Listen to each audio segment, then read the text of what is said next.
You know that people turn to religion for comfort and support and to escape. But we also but we also know that pastors and members of the congregation have used religion, its precepts, and literal scriptural references to demonize homosexuality, casting out and ostracizing many for their good. Reverend Stacey, the comments made earlier this month in an article in the Daily News by two Harlem church pastors about Harlem Pride celebrations at a picnic in Marcus Garvey Park. One pastor said that children being exposed to homosexuals would see pedophiles and those who have sex with animals. How do these comments affect, and what does it do to a black man struggling with his sexuality when he's confronted by the homophobia and the hypocrisy of the church? How and in what ways does religion, particularly Christianity, contribute to depression in black gay men? And how, as a pastor, are you trying to reverse that perception to show its more healing aspects? Well, I think you even talked about how most of what we have been given in terms of information has been handed down. And same thing in church. Most information has been handed down. So, just the comment that the pastor made about, folks staying indoors and all of that. I'm a part of the PPG, the New York State Prevention Planning Group. I just left that meeting in Albany. I just came straight here. And that some of that question came up there. And my response to that is, I'm not surprised. And nobody should be surprised to hear a black pastor say anything like that. What that does for us, though, well, let me look at it from two sides. For the people that are under him in his congregation, it does a couple of things. Because most of us, how we look at pastors, how we've been taught to look at pastors, until we ourselves are able to form a relationship with God, they are really God to us. That's the voice of God speaking. So, the voice of God tells me I'm an abomination. The voice of God tells me that I'm deviant. And so on the inside, it causes a war that you're fighting with yourself. This whole idea of being delivered, this whole idea of casting out demons.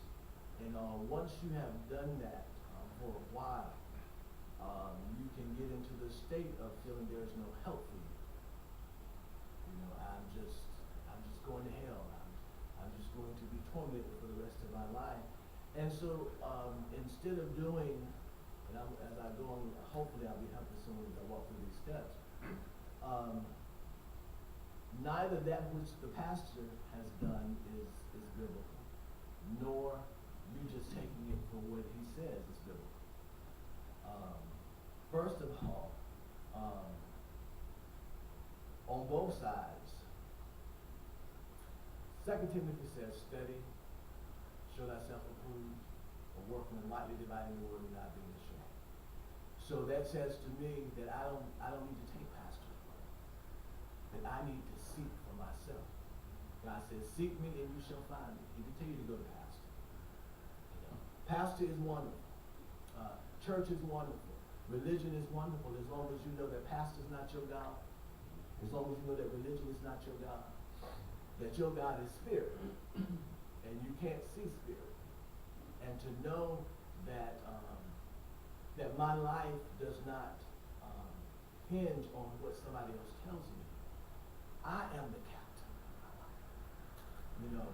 If God has given me authority over anything, he's given me authority over me. And so, as I'm growing up, again, I grow up with a whole lot of things. In our lives, we know a whole lot of things not to be true. What age were you when you found out about Santa Claus? I don't know about nobody else, but that was devastating to me. What age did you find out about the fairy, the good tooth fairy? And all these things that may sound like they're nothing right now. But for me, as a child, something that was very, very important to me, and I talk about it now being 48, and people be looking like, that bothered you? Well, as a child, yes, it really just took me somewhere. As a child, I grew up in South Carolina, and had parents, loving parents. And it was no secret. It couldn't have been that I was gay.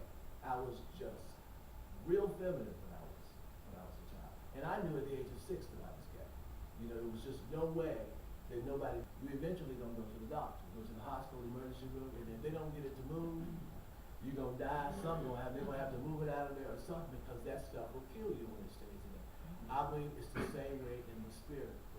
Now, there are different ways that we expel things in spirit, but one of the pieces around for us in the black community is that we have this stigma around mental health. You talk about going to the therapist, they label you crazy. You know, this whole thing, but yet and still we can walk through our villages and walk through our communities and just see people that we know got mental issues. You just know they got mental issues. We don't say nothing. We grew up with them, and they're just who they are. You know, you understand what I'm saying? It's just like that. Or that retarded person in your family that all of a sudden showed up and they're 30-something years old. Where have they been? Locked away. Shame on them. You know? So we have grew up in this kind of mentality, and so then it goes on to in the area where we now say somebody help me with time. Don't worry, I got you. Romans 12:2, be not conformed to this world, but be transformed by the renewing of your mind. And we do okay with everything when it comes to things like smoking crack. We know that's not healthy for you because it's what it does to the body. You need to change that. We can do that about things like drinking. We talk about too much sex in different ways. It's not healthy for you. But at the same time that we're looking at those pieces, we don't do that with religion. And religion is man-made. And the Bible says do not conform to this world, but be transformed by the renewing of your mind. And along the way, all of us come up, we have new information. You find out things about your family that you at one point in your life you thought was true, and you find out it's just not so. You understand? So your life is that way too, whether it be about Santa Claus or whether it be about, Daddy is just a wonderful man, and then you find out at some point Daddy is just something else. That is just how life is. Now, this whole thing about renewing your mind, you can't renew your mind with old information. There's nothing about renewing, taking something old, and there's nothing renewed about that. So, along your life as the age you are now, all the different things that have accumulated in your mind and thoughts to create you to be who you are right now. But the key is, you're not who you shall be. By the time you leave out of here, the information that you have gained, the sharing of information, the sharing of experiences in life is changing you right now. So when you leave out of here, hopefully you have been transformed in some kind of way. I think what happens to a lot of us along the way, well, this is how I describe it. Sexuality. You got 100% of you. But somewhere along the line, somebody caused us to concentrate on the 10% of us, and we forgot about the other 90. And so I'm stuck.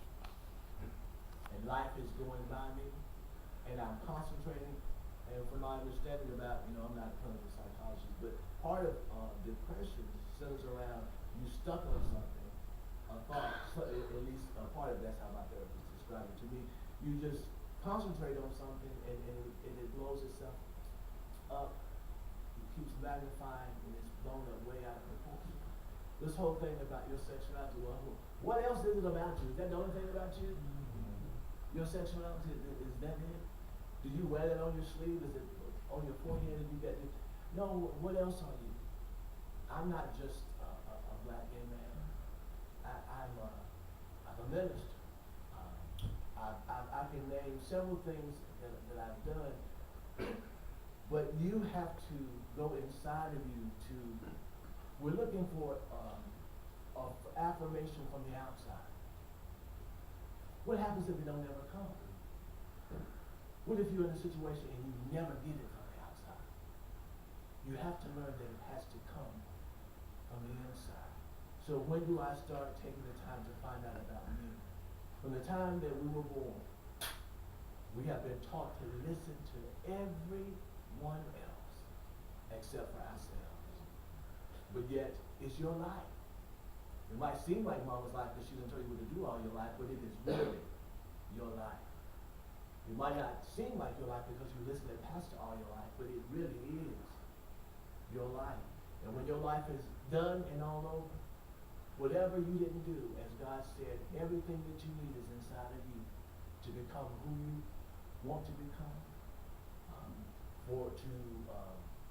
to fulfill what you need to fulfill in your life for the reason that God created you. It's inside of you. It ain't inside of mama. It ain't inside of dad. It ain't inside of pastor. Thank you very much. You just went over by a minute. Oh, no. Hold on. But listen, things work